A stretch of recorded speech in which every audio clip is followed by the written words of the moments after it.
Hi, I'm Charles Lee, and you're listening to the Head Smack podcast. You are listening to conversations with misfits, mavericks, and trailblazers. Hey, it's Paul Pavoni, and you're listening to the Head Smack podcast. So excited to have Charles Lee with me today, a misfit, a creative thinker, an innovator.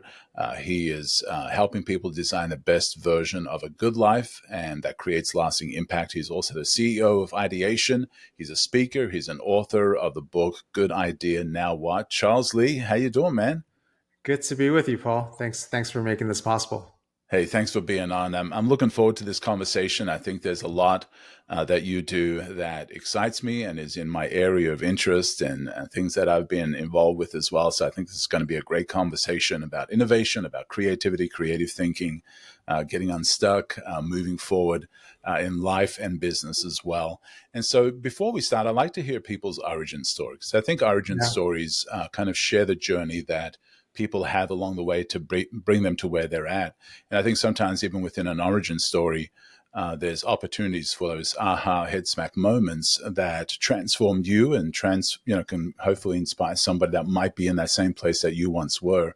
And so tell me a little bit about yourself, Charles. Tell me a little bit about your origin story. You can go as far back as you want. Well, if you want to go way back, I was born in South Korea. Immigrated to the States with my parents. I'm an only child when I was around 5 years old. And so we started our journey in New York.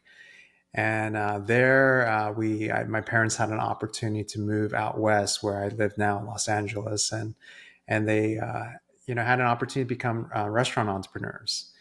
They had kind of left their own professions back in Korea, came over here, and for many years after that, they started multiple businesses in the restaurant space, Korean food. And before and after they split, they started several different franchises and became fairly iconic Oh, in wow. kind of the Korean barbecue world. I believe, if I'm not mistaken, my mother was the first one to have an all-you-can-eat Korean barbecue in Oh, LA. nice. Nice. And my father, he remarried and he created a lot of dishes that now become staples. So, Wow. yeah. And growing up, I just kind of grew up around restaurants and learned how to run a business when I was a kid. I think it was more caught than taught. Yeah. Yeah. And just learn how to, everything from balancing books, working with employees, marketing, because they weren't not speaking English too well Right. at the time, and so just learn the ins and outs of business, and that's how I grew up. And ultimately, that kind of led me to become an entrepreneur myself later on in life. So was the franchises, were they their own franchises or other Mhm. people's franchises? Their own, yeah. Oh, So they were wow. able to create Well, restaurant chains, and were pretty successful in building that up, which is for me was mind blowing because they didn't really yeah. speak the language. I don't even know how they got a lot of things done. Yeah. But I know that they definitely worked hard and hustled as Right. long. Right. Yeah, we rarely went on vacation. If we Right. did, it was Right. like an overnight or somewhere. So that was kind of like my childhood.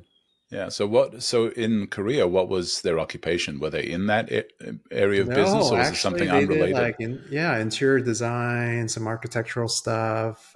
They were both creative, and they both were pretty resourceful. So when they came over here, they gave up everything and pursued their American dream. Wow. That's amazing. And so did you think you were going to go into the restaurant business yourself? Oh no, not at all. 'Cause I mean, if there was an aha moment, I realized, man, this is not the life I want for Yeah. myself or in the future if I ever had Yeah. kids. So I went like a completely different direction and decided to study philosophy and theology and Wow. really thought like I would stay away from business. But from hindsight, I realized that I just couldn't get rid of. I've always had a knack for scaling things, like Yeah. developing strategy and taking it to market. And I realized it from hindsight in therapy later in life that I had probably just gained a lot of those skill sets and insights from my parents, whether I liked it or Wow. not. Yeah. Right, right, right. Just by being around it and seeing it daily on the Yeah. daily. And so, were you a creative kid growing up, or did the creative problem solving innovation come later? Yeah, I think I was generally creative. I mean, being the only child, you don't have siblings to play with. And as a Yeah, latchkey kid, I would just make stuff up, become superhero, or I know Right. you're a big superhero fan, and just role play, and I would play with my friends. But when I'm at home by myself, as they were all at work, Right. You my entertained yourself. Yeah. imagination ran pretty wild. Yeah, and Yeah. just thinking of stories and thinking of different ways of looking things, that has always been a part of who I am. Yeah. So after leaving the restaurant business and going to college for Yeah, philosophy, how long did you complete that? Did you stay with yeah. that all throughout? Okay. Yeah, all And through grad school, and I ended up actually teaching, intro to philosophy classes, some interesting courses at a couple of different universities, and that was fun. But on the side, I just realized that I found myself helping friends start companies or nonprofits, or starting a lot of things on that ran parallel to anything I ever did. yeah, And I just realized that, man, maybe I am an entrepreneur. Maybe I am right. someone who ought to go pursue. And as social media came around, I was a super early adopter, and I Yeah, was testing out YouTube and different channels. And back then it was called guerrilla marketing, if you recall. right. Oh yeah, I remember Yeah, I that was, was the yeah, thing. yeah, testing out flash mobs Yeah, internationally yeah. and then suddenly brands started hiring me for guerrilla marketing projects. And that's when a lot of my consulting stuff started. So how do you define an entrepreneur? Because I've had several Hmm. people on here that some are business owners, some are entrepreneurs, some have very different Yeah. views of what an entrepreneur is. Some don't see a difference between a business owner and an entrepreneur, but it seems Yeah. like you kept getting drawn into that. How would you define it?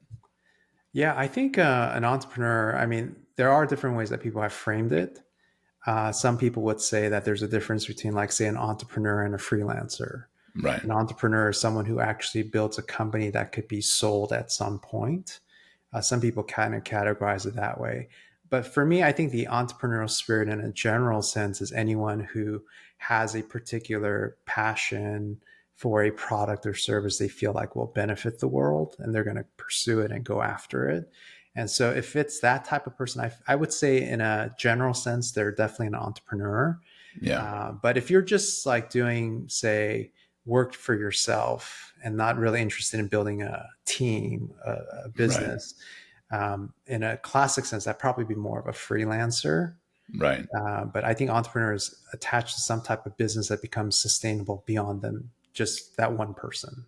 Yeah, and you kept getting drawn studying philosophy, teaching, and you kept Yeah, getting drawn back to that, and yeah, that was from your parents, right? From yeah, what you grew up doing is the excitement, the uncertainty, sometimes the fear, the uh, uh, euphoria, all the things that yeah. come with entrepreneurship just kept pulling you back. And so, after you graduated, how did you go into entrepreneurship immediately? Like, what was the next step for you after graduation? You mentioned No, you I think taught it as was well. really, yeah, I think it was really like around 2007 ish, when I saw the power of what social was doing.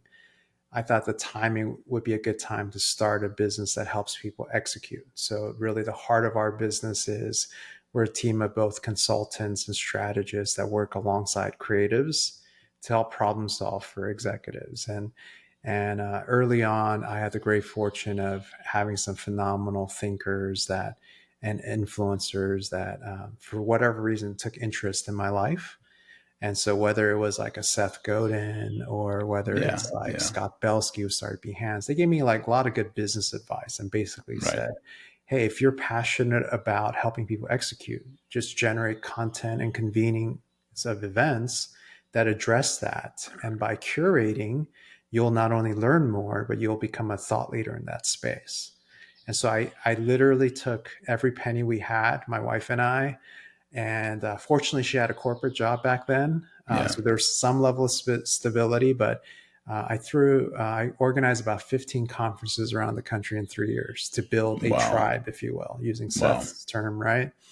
And then built that. And I realized, okay, what is it that I'm really going to offer? And as I heard executives speak from multiple brands, because by year two, we had a lot of major brands coming to our events, yeah, was the pain of really having a thought partner early on in the stage of an idea.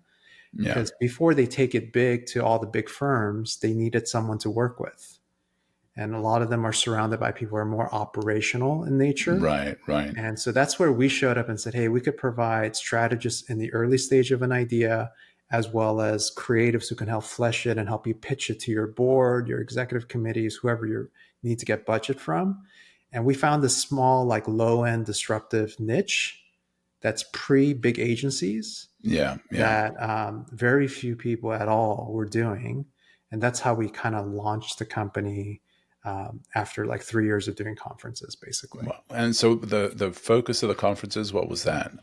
All around idea execution, Oh, and all which around idea. Okay. fits the theme of our business called Right. ideation. And so is really all around the pain of executing well, whether you're a for-profit company or a nonprofit. So we brought both sectors together. Yeah, yeah. And fortunately, some of the friends that I brought to the table at the time in my network ended up being significant influencers in their respective spaces. Wow. And so it was kind of a mix of both social and timing and just investing in others for multiple years without asking for anything. Wow. Well, and I've often said is, ideas are worth everything and nothing at the same time, Hmm. because without execution, they're worthless, Yeah. and so many people would look back at their lives and say, yeah, I saw somebody doing this and I had that idea years ago. Well, that idea is worth millions, but to you, it was Yeah. worthless because you didn't execute on it. Yeah.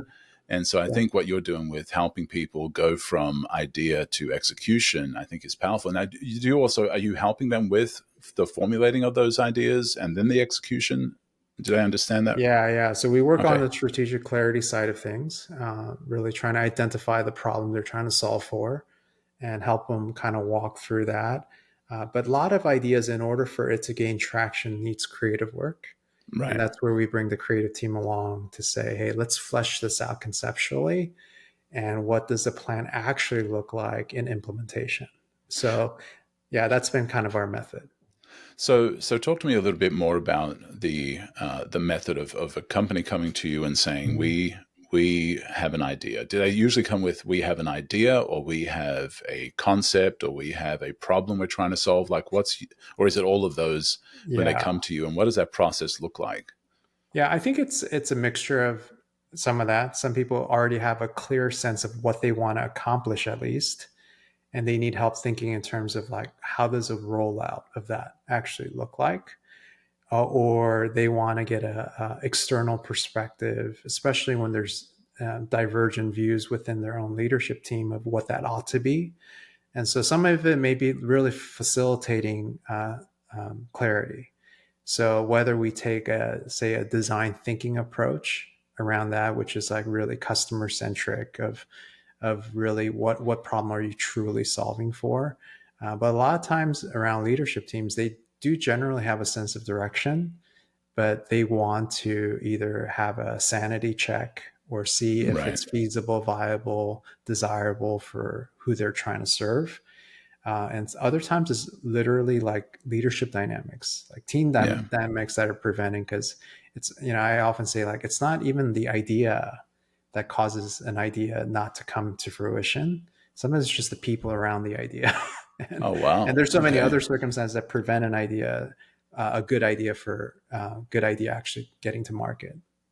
So talk to me a little bit about that, because, like I mentioned, people are always full of ideas. They always say, well, Mhm. I thought of that years ago and I have an idea. Yeah. What are some of those other issues around ideas and moving them forward that people need to consider, that are listening to Mhm. this and saying, well, so what do I do next? I have an Yeah. idea.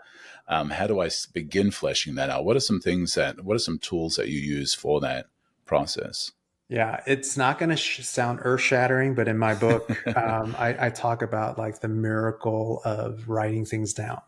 Yeah. To your example, like I've had friends, and I've probably been guilty of it as well, where, hey, I have this idea, and every time we have coffee, we talk about the same idea until Right. one day, like to your point, like someone else actually executed on it. Yeah. And there's been some interesting studies about, our brains where if we are constantly talking about an idea and not recording it or doing something with it, it tricks our brains into thinking that we're doing something about the idea by talking about it. Wow. And statistically, you're less likely to implement the more you talk about it without doing something with it. Wow. So it's kind of this vicious cycle where it feels good to talk about it, Yeah. but that doesn't, I always say like ideas are impotent without action, Right. right? Right. Right. And so the first step is like, if you can't, get up to actually write about it, it's probably not going to go anywhere.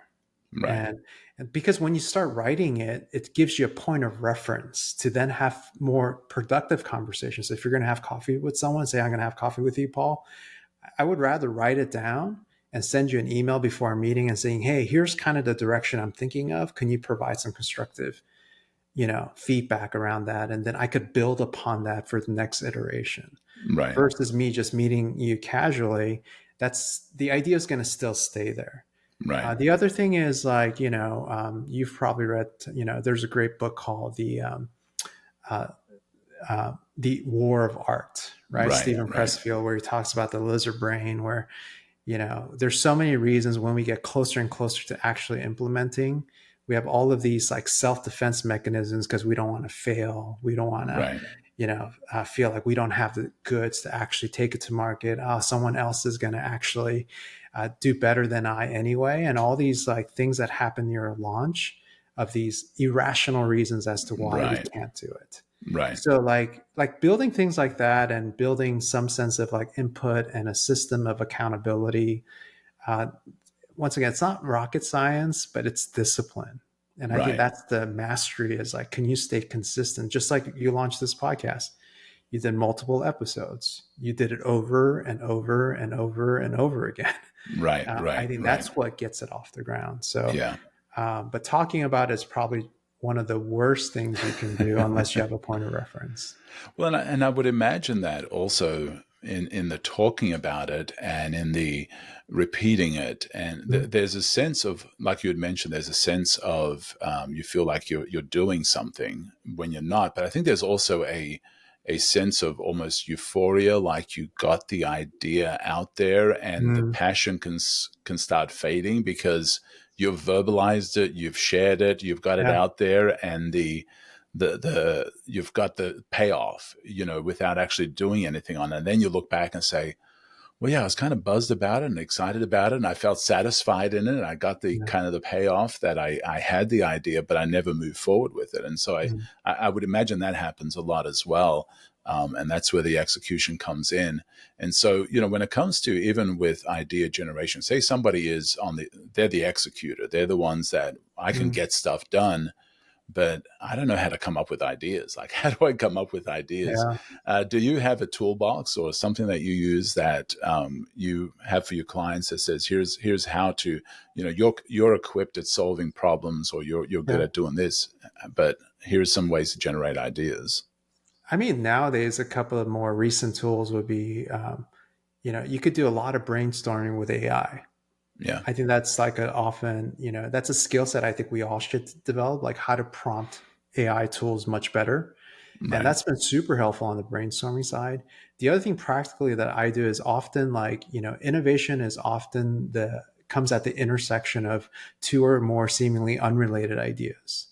Right. And so like, how do you foster new areas of thinking? And so one of the ways that I do it every year is try to go to a conference outside of my space. Yeah. I'm not the expert in the room. I want to see how, say, doctors solve problems or engineers solve problems or like advertisers solve problems. And I found that like sitting in rooms where you're trying to understand and learn how people think about a problem, how they Right. approach it, gives you a new perspective. And then I can go back to a situation that I'm dealing with to say, hi, I wonder what a physicist would do to solve this particular problem. Right. Right. How would somebody in psychology or a psychologist solve this? How would they view it? And that gives you Right. kind of new perspective. So part of it is also like having people in your life that are not in your space. I think we could be Right. so professionally good. Suddenly all our friends kind of look like us, sound like us, and do the Yeah. things that we do. Right. Right. And it's that getting out and causing what I call these like, intentional moments of spontaneity, Right. unexpectedness. Right. I think that's powerful in helping you generate new perspectives and ideas. Yeah. Well, and that's kind of my goal with even this podcast is, to interview an incredible diversity of people from Yeah. all kinds of backgrounds, and hopefully people would listen to a somebody that is unrelated to their area of interest and listen to that, and somewhere in their origin story, somewhere in their what they do, that they would get that inspiration that you just talked about, is going Yeah. to conferences, talking to people that are unrelated to your area of interest. And so, somebody listening to an actor, or a musician, or a dancer, or a entrepreneur, and they're not even in that space. They're a chiropractor, or they're a Yeah. roofer, or whatever. They'll listen to it, and it's like, do you know what? I hadn't thought about my problem from that perspective. And Absolutely. now I'm suddenly ideas are popping in my head. And so I love that you said that, is get around people that are different to you. Because I think what also happens is, if you talk to the people that are like you, you're going to get answers that you've probably already thought of, right? And For so, sure. but you share your idea with somebody that's totally unrelated to the topic, they're going to ask the questions that you've been maybe even afraid to ask yourself, Mm. about it. Or maybe, the questions that you hadn't even thought about asking about a certain topic. And so I love that you shared that as well, is, looking at it from a different perspective. What would this kind of a person think about it? I think Mm. is pretty powerful. And so when it comes to, generating those creative ideas, where do people mostly get stuck? Where do you find that people, when it comes to generating fresh ideas, they're getting stuck? Yeah, I think generating the fresh idea, probably for people who are well read and broad in their perspective, it's not that difficult. I think where they get actually stuck is when it comes time to do something about it, Uh, because either they get overwhelmed by the work that entails, or maybe they've already done the work and they feel like they become very insecure.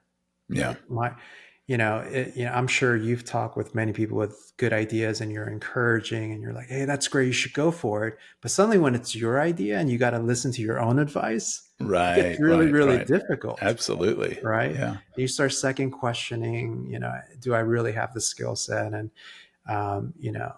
thinking about head smack, there was a moment where I was in therapy and I was talking to my therapist, and uh, you know, she was like, "Hey, what are you best in your world at?" And Great question.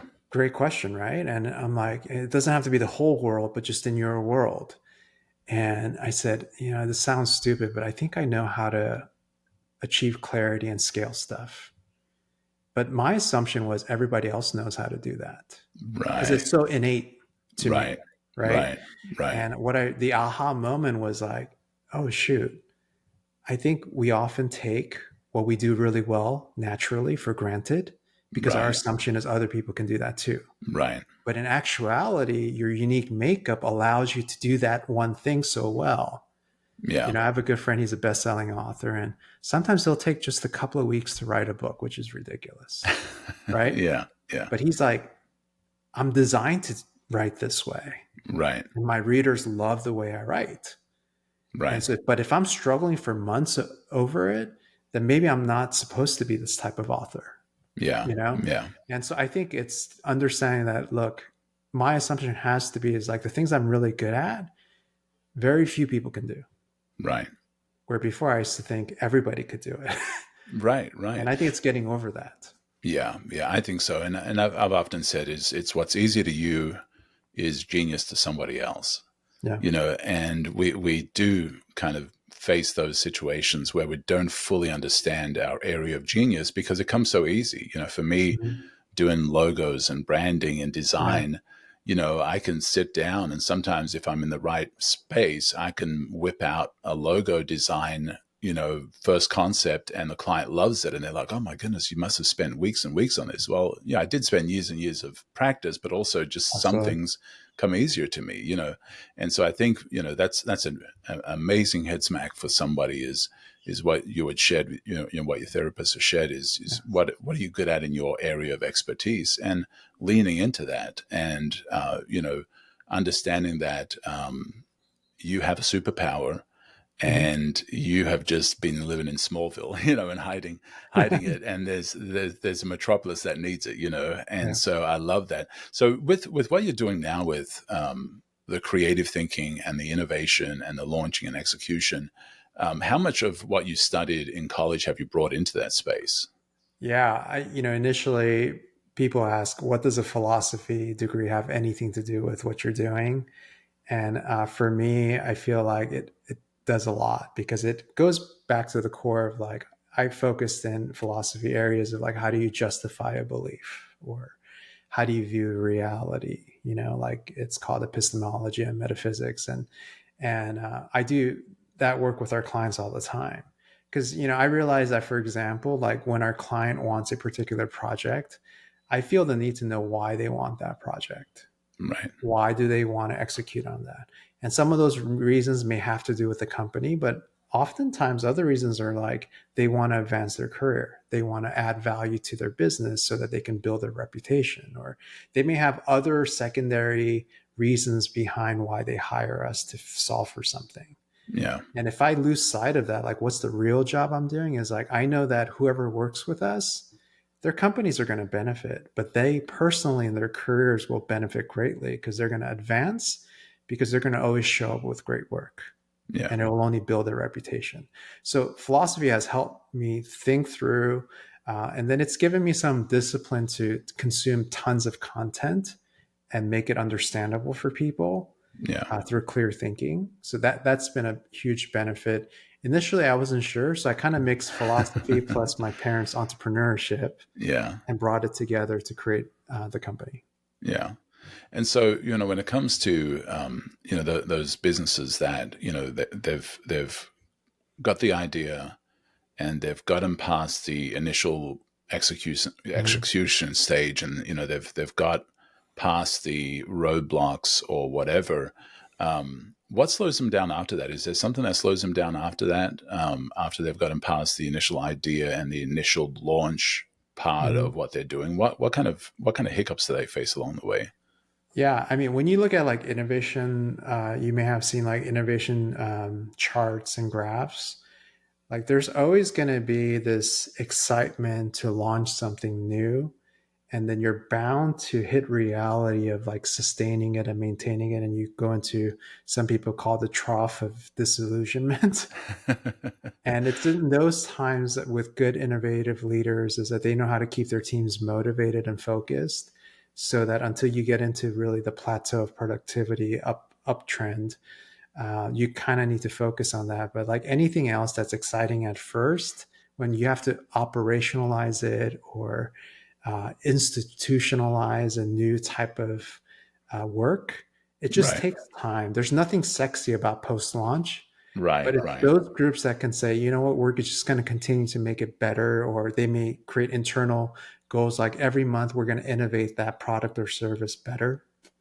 Like, you know, MailChimp did that when they, after they launched, every month they had a goal of innovating something for email, Yeah. and they Yeah. still keep that practice to today. So I think things like that can keep you motivated. If not, everyone's going to want the next new shiny project, and everyone's going Right. to transition to a different team. So I think it's really important to get through that. But the reality is, like, people, we're all human beings. Right. After all of the excitement and adrenaline leaves, Right. that's when the real work starts, I think. Right. Well, then I think entrepreneurs face that as well. They love the energy of the launch. They love the energy Yeah. of the new idea. And then when it comes to running a business, they're like, this is boring. I don't Yeah, want to yeah. do this. And so, I've talked to some where, that's where they need to hire the people that Mhm. love that part of the job. Like there are some people that they're not entrepreneurs. They're not the Yeah. starters. They're not the people that love chaos. They're the people that actually work the engine and keep it Mhm. oiled and keep everything moving the way it Which needs is to move. amazing, right? Probably for people for like us, we're like, Yeah, yeah, right, those are I'm not that phenomenal people. person. Yeah. Yeah, Yeah. yeah, I can come up with all kinds of ideas, and I can even create systems, and I can create processes. But then Yeah. for me, like keeping them going, even my own systems and my own processes, I wrestle with because Yeah. I love the energy of innovation and creativity and new things and all of that. And so during that slump, during that valley of despair, Yeah. where the energy is gone, what are some other things that you mentioned creating a process of do something new, let's fix Mhm. something, let's improve, let's do that continual improvement. Are there any other things that you recommend to clients that you Mhm. coach and you help and you consult with that kind of helps them through that valley, that slump, Yeah. that ditch that's they can sometimes get into? Yeah, it really has to do with more like as a leader thinking in terms of how do you keep your team motivated. Yeah. You want to probably during that time over communicate as to the value of their work that sometimes may seem mundane, but to remind people why we started this in the first place. I think those are like practical comm skills that are super helpful for that stage of a product or service. And then acknowledging and recognizing stories of success during those times. You Right. platform like specific team members that accomplish something for the product or service. Go out of your way to recognize them to keep the morale and the momentum going. And I Yeah. think that's where good innovative leaders are thinking in terms of like, it may not be the skill set need at that time, it's more of motivation, refocus, energy, those kinds of activities. Right, and kind of, I guess, keeping like the mission or the vision or the Mhm. the core values of here's the purpose of here's why we're doing what we're doing, and I love it. Sharing the stories of people that have been impacted by the things that you've Absolutely. done, which drives you to then want to do more to impact more people and give them the same feeling of accomplishment or success Yep. or whatever it might be. So when it comes to even you've launched. You've got the idea. You've launched. You've survived the slump. You've survived Yeah. that valley of reality. Whatever that might be. So when it comes to then you're in a phase of building a brand and all of those things. So I know you also work with brand building. What are some of the things that either you've already got in place or you start putting in place to give the brand longevity? Yeah. The non-sexy part of that would be just consistency Yeah. and really paying attention to feedback too. And I think that's a part that sometimes brands forget because it's exciting to launch something new if you're a new business and you um, cease to listen to your customers, listen to your team, assume, cherry pick the best parts of the narrative you think is running, right? Yeah. Yeah. Yeah. And just lean upon that. And I think entrepreneurs who have been successful are, there was a study a few years back about like entrepreneurs who are successful aren't more risk takers, but they are more calculated risk takers. In other words, they allow Mm. the data and the feedback to inform future decisions. Even if they have to diverge, at least they have a basis of information to make decisions on. And then so I think big part of brand building is like, okay, how do you stay consistent? What type of data points should you be paying attention to? How do you set up for further iterations and innovation and integrate it into your ongoing culture that we're never there, we're still moving Right. in that direction. Right. And I think it's that commitment of creating a culture at that point to build a brand, or the brand builds that culture, right? And so I think that's important parts of like sustaining thinking long term is I think it becomes a cultural challenge and Right. Right. data loop feedback type of Right. challenge. Yeah. Well, I think somebody once said that culture eats strategy for breakfast, and Hmm. so I know that culture is powerful, and I've Yeah. spoken on this and shared about this as well. But I'd love to hear your take on culture. You'd mentioned it. I know. Looking at what you do on your website, you had also talked about culture building and the Yeah. value of that. So I'd love to hear your thoughts on culture. First of all, what is culture? Mm. Yeah. I mean, I think it's the values and the environment and the ethos behind any business. It's kind of the foundational. It's really the glue because at the end of the day, your culture is built by people, Right. and your company is really people. Yeah. And I think it's easy to default to strategies and systems, but those strategies and systems aren't that impactful unless you know your people, and that Right. requires a deep commitment to culture. So culture is pretty, I mean, it's whether you like it or not, you have a culture, Right. Right. right? It's similar to a brand. Whether you like it or not, you have a brand. Right. Right. And I think investing in culture and giving people, especially nowadays when you see all of the research and trends around what younger and younger people want in a company, Right. culture is really high on that list. Yeah. Even sometimes above any type of earning potential. Yeah. And so because of that, I think culture becomes central to every activity that you do and you build. And without culture, it's going to be hard to keep talent. It's Right. hard to attract talent. Right. And it's going to get really, practically speaking, it's going to get really expensive really fast Right. because it's expensive hiring people and onboarding people. Right. And Right. so Yeah. that's the reality we live in. Yeah. Yeah. Now, you'd mentioned culture comes from the people. What about Mhm. if culture has come from the wrong people? Mhm. Because they're, Yeah. what I call lead sheep. Like there are people that, aren't the shepherd, and they're actually lead sheep. They kind of influence from within, and not from the top down. Sometimes from within the ranks. And culture, I think, can come from both places. How do you, when a culture is starting to go in the wrong direction? What do you start doing? What's that rotten stuff that Mhm. starts getting things back under control into a place that it needs to be? Yeah. I think you have to figure out a way to quickly get rid of that toxicity, Yeah, which may include having, some would say like fierce conversations with people right, that are clearly not benefiting. It may require a reset of staffing. It definitely requires from the higher up of reiteration of here's what the culture we want to build. right, And it's tricky. Like letting go of any person is incredibly hard these days, right? right, But I right, think from up top, the senior leadership has to create direction and a commitment to culture.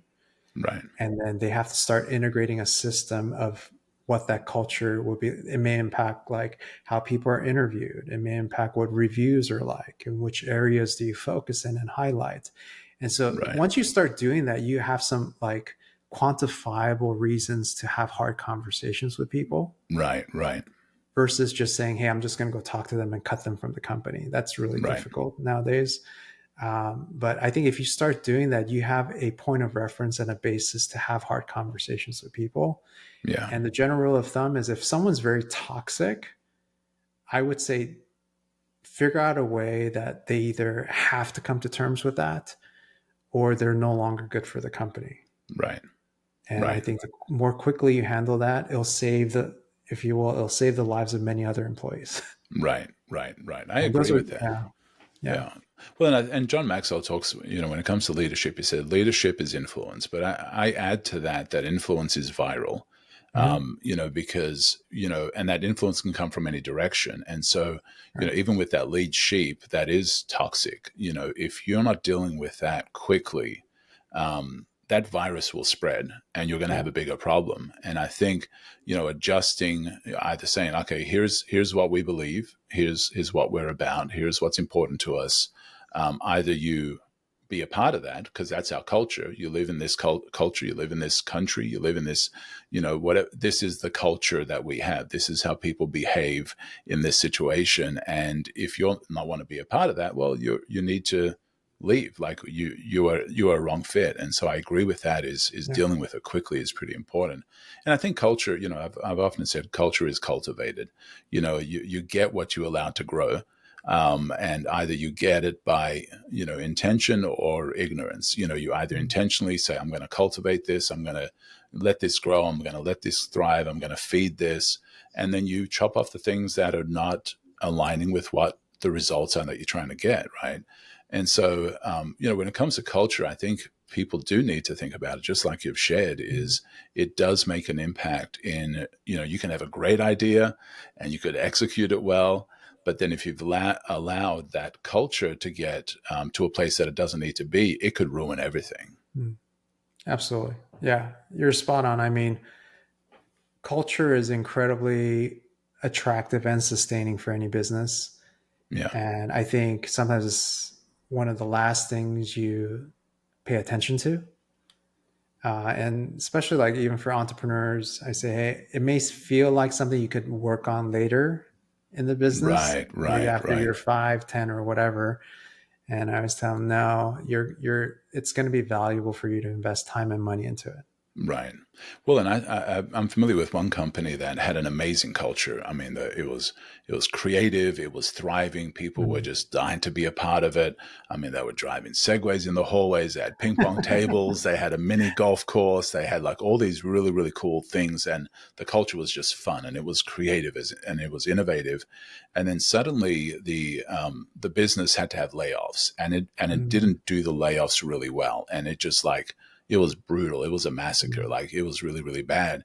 And then the culture started changing because they then said, you know, hey, that's all. We're not doing any more layoffs. And then like 2 weeks later, layoffs again. And so, Mm. and then people started not trusting the leadership. They started not trusting each other because they started taking notes on each other. Anytime somebody does something bad, like if ever there comes time for another cut, I am going to make sure that I protect myself and I can Yeah. throw this person under the bus. And the entire culture radically changed within the business because leadership didn't do things the way they should have. They Mm. created a culture of mistrust. They created a culture of I'm self preservation. I'm in self preservation mode, and it killed what was once a thriving culture. And people started leaving. People were starting to prepare their resumes, and the culture radically changed because of trust and Mm. because of the organization not valuing the people as much as they once did. Suddenly became, you're out and we're going to make it brutal. And Mm. so I think culture can destroy a company if you're not careful with Absolutely. managing it and being careful about it. And culture is also formed by what you reward and what you punish. And faithfulness wasn't rewarded in that when they started slashing jobs. Like people that had legacy and had been there for a long time suddenly were out of a Mm. job, and it's like, wow, you didn't reward faithfulness, and that affected culture. And so I think it's a powerful topic. And I love that, that is a part of what you do with Mm. businesses is you don't just help them with coming up with ideas. You don't just help them with execution, but you also spend time in let's talk about culture.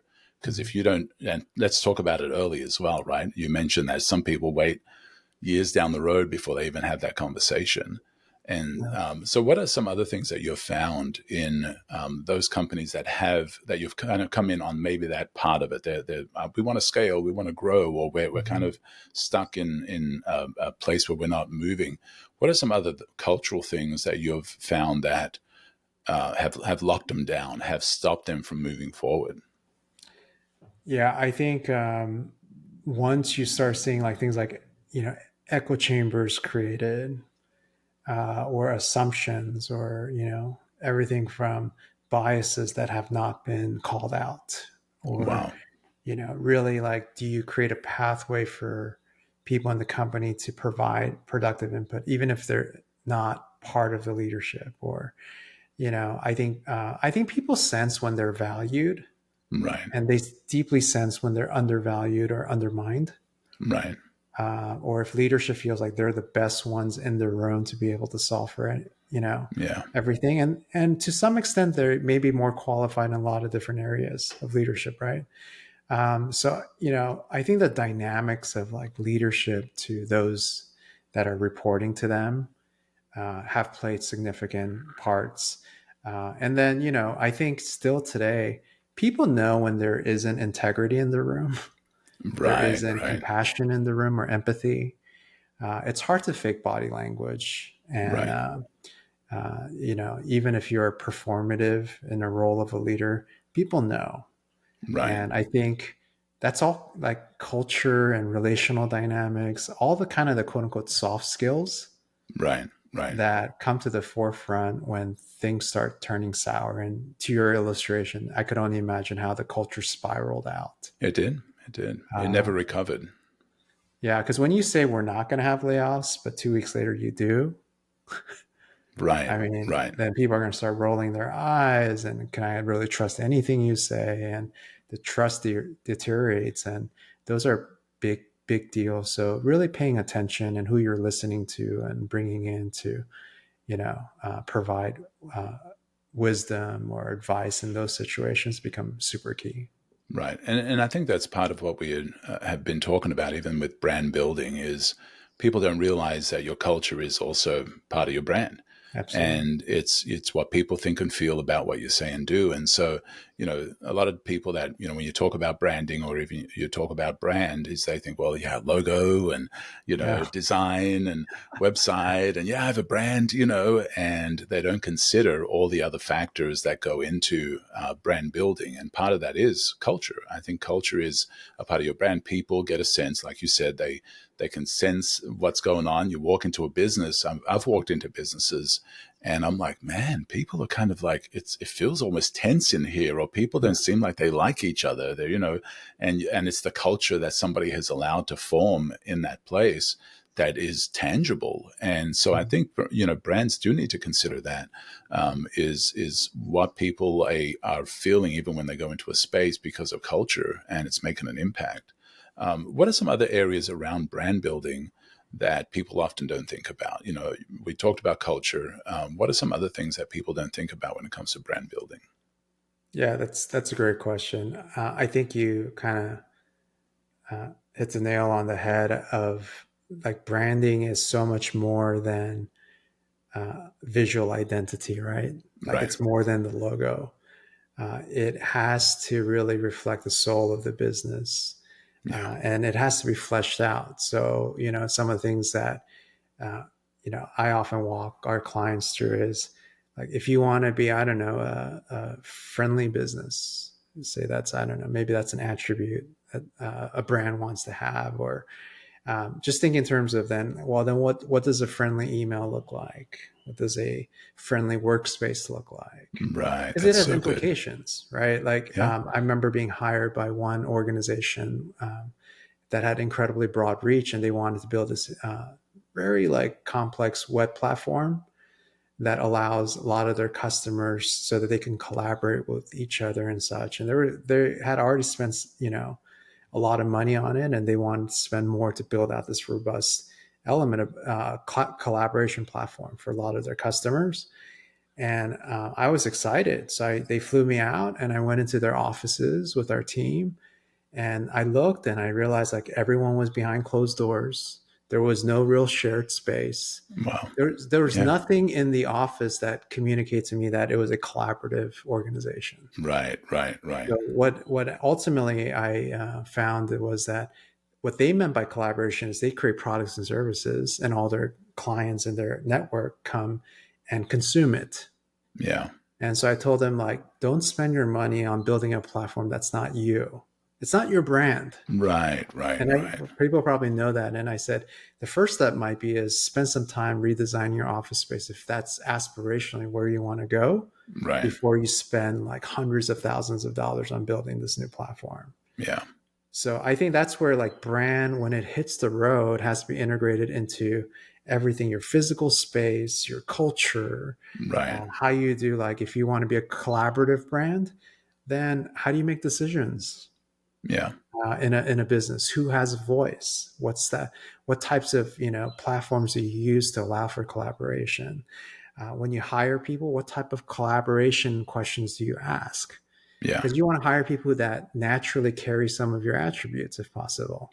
Yeah. So I think that's where where people miss is like isolating branding to some type of visual activity where it becomes like, Right. I like that color or I like that font, and Man, that's it's so you're like good. you're missing out on really the biggest part of it is Yeah. actually executing and rolling it out to every touch point of your business. Right, right. And I think a lot of brands even spend time with coming up with these three words, Mhm. trust and integrity Yeah, and friendliness, like the example that you shared, but then they don't live it out, yeah, and, branding, is everything you say and do. It's hmm, not just everything you do, and it's not just that's everything you right. say. It's both of them. And so, this company, said, we're all about collaboration. We're all, collaboration. And then, like you said, everybody's behind closed Yeah, doors, and it's like, well, it doesn't feel very collaborative, Or if a company says we're all about friendliness, and like it's not the experience people have, hmm, and it's not what they think and feel about your business, then you're not a friendly company. And so you've got to be super intentional that that is your brand, is what people think and feel about what you say and do. And you've got to make sure that if you're saying something, if you're all about trust, that you are like passionate about trust, like trust at all costs. Like we want to build trust. And so what are the things that we can do to build trust with our customers? And if that's what you're saying, really wrestle with that. Really, if Absolutely. you're saying you're friendly, if you're saying you're collaborative, tear down this wall. Like you said, you went in there and you told them you got to tear down the wall, man. If you're saying you're collaborative, these walls are not reflecting that. Oh man, Mhm. so good. I love that. I love that. And so, moving on to, talking about the good life. I know you've shared about this, you've talked about Mhm. this.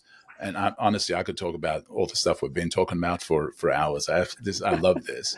But you've also talked about the good life and living the Yeah. good life and designing a good life. So talk a little bit about that. What does that mean to design a good life?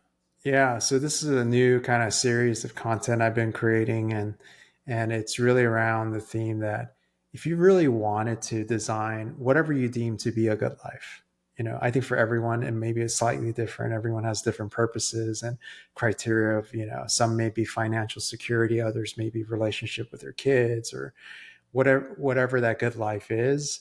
I've created some systems and frameworks where people can go from their intent and desire to build something like that all the way to leaving legacy and impact. Because I think part of being a person who lived a good life, if you will, at the end of the day, people will often point to like their character, their Right. impact they made in the lives of others, how they were able to still take care of their family as much as their business or whatever pursuit. They're philanthropic and really stewarded their resources well. So it's kind of a system of thinking that Yeah. practically I'm bringing in like a lot of my ideation skills of how to build something and tactically leverage the tools and resources to get to a place where you can actually live the type of life you want. It's not a formula. I think that's why I Yeah. want to keep it as a framework because everyone's life is different. Right. But the high goal for me purpose is that as I love seeing people actually live out their desire, live out what they think is a meaningful life. And if I could help them along the way, even, whether they're at the early stage or maybe they've already quote unquote succeeded professionally and now are thinking in terms of like, how do I make best use of my resources and network and influence Yeah. and doing that. So I'm just kind of in the process of building this out. It'll be another 12 to 18 months of like building this out and hopefully another book coming out and things of that nature. But I think it doesn't mean that you have to be a billionaire. Yeah. I think it means that you live a life where you, at the end of the day, each day, you can go to bed with a clear conscience Right. because you feel like you are stewarding whatever you believe has been given to you in life and doing it in a way that benefits not only yourself but others. So that's Right. ultimately the kind of the heart behind it. Because there's plenty of books on like how to execute on ideas, which I wrote one, and Right. many others Right. have. But I think it's that last phase of like, okay, if you execute well, you're going to have some influence, you're going to have some resources, you're going to have some really great relationships. How do you take those ideas and resources and everything to ultimately live out the rest of your life where you benefit a ton of other people while you're still living the life you want? So where did the desire or the idea or what was the genesis of the good life and Yeah. talking about that and dealing with that and wrestling? Was it through your own wrestling, or was it something that triggered you pursuing writing about that, thinking about that, developing Yeah. that? Where did that come from? I think it was a combination of seeing so many leaders over the decades I've worked with them on like, both people who are successful and incredibly happy personally, and others who are incredibly successful but very unhappy. And I realized like, ultimately those who felt closer to their sense of purpose and fulfillment uh, led a better life. And Yeah. then, normally when people, young entrepreneurs or other people come into my life and they see what I do and how I live, and, I'm still proud that, I'm pretty sure if you went to my kids behind my back and asked them if I were a good father or whatever, there's Yeah. a higher probability. I mean, on most days that they would say, no, he actually cared. He cares for us and he loves Yeah. us and he's done those kinds of things. And people ask like, how do you do all those kinds of things where they see me online and like, oh, you do self-care, you do, time with your family. You're still running a business. You're traveling all over the world, blah, blah, blah. And I'm like, yeah, I don't want you to live my life for sure. Right. That's not what I'm saying but there's certain things that I've backed into, like how we built our philanthropy as a family, and Yeah. coming from an immigrant all the way to having family foundation. Like they're like these principles I've learned because I work in so many different industries and work with so many different people. And I Right. thought, if I can take some of the best little nuggets of wisdom and practices that may help a specific type of person, that would kind of be the goal. And, it's satisfying to know that I've met so many great people at their Yeah. like tail end of their golden years Yeah. saying, man, I love my life. Yeah. And I'm like, talk to me. I want to learn. I love my life. I love my family. I've done good in the world, and I'm going to leave a legacy even when I'm gone. Yeah. I mean, those are phenomenal individuals that I think all of us can learn from. Yeah. And do you see a thread in their responses when they talk about that? Yeah, I think it's this deep sense of like they have come to terms that ultimately they want to live a life that they believe they were designed to live without external like distraction or critique, or making sure they come up with a good image, or they realize over time that, hey, I know what matters, and that's different for each person, but they know what matters. And I think it usually comes down to people. I Yeah. mean, Harvard did I think almost like a 90-year longitudinal study around these families from the Great Depression area and followed them for multiple generations till they're passing, a lot of them. And they asked them, like, what's the number one thing that makes you happy? And pretty much to a T, it's relationships, Wow. right? Wow. And so, that relationships is definitely a deep part of it. But other people also like, hey, my purpose was to allow my future generations to have some level of stability because we never had anything. Right. Right. I want them to at least have a choice Right. to do Right. certain things. So for some people, it may be that other people would be like, I want to help as many people as possible in this given area of cause or, issues that I'm passionate about. And so it's just kind of beautiful to see everyone's so different. Right. Right. And I think we can glean from them. I know all of us are inspired by stories like that. Right. But creating mindset frameworks, practice frameworks, what kind of frameworks or skill sets do you need to keep that drive going? Right. Those are the things that I'm focusing on to help people get to what they're passionate about. Wow, that sounds amazing. And so, as we get close to wrapping this up, what would you say to a young Charles if you had an opportunity to pop in a time machine and go Yeah, back and share something with a young Charles? What would you tell him? I would say I'm not going to tell you what the future is going to be like. Embrace the moment. Don't lose sight of the moment you're in. And it's incredibly hard when you're in the middle of history. And then continue to learn from as many people, stay humble and open-minded, and know that your views will change over time, and it's okay. You don't have to be right all the time. Your goal ought to be, how do you become a better version of yourself over time? And I feel like it'd be more process thinking and framework thinking Yeah, than telling them, hey, this is what's going to happen. right. Uh, Invest in Apple. yeah, invest in Apple and Netflix, uh, all those stocks. Right. But yeah, enjoy life. I mean, life's meant to be enjoyed, and I think I got to remind myself of that every day. Yeah. Is there something today in this that I can enjoy a moment today?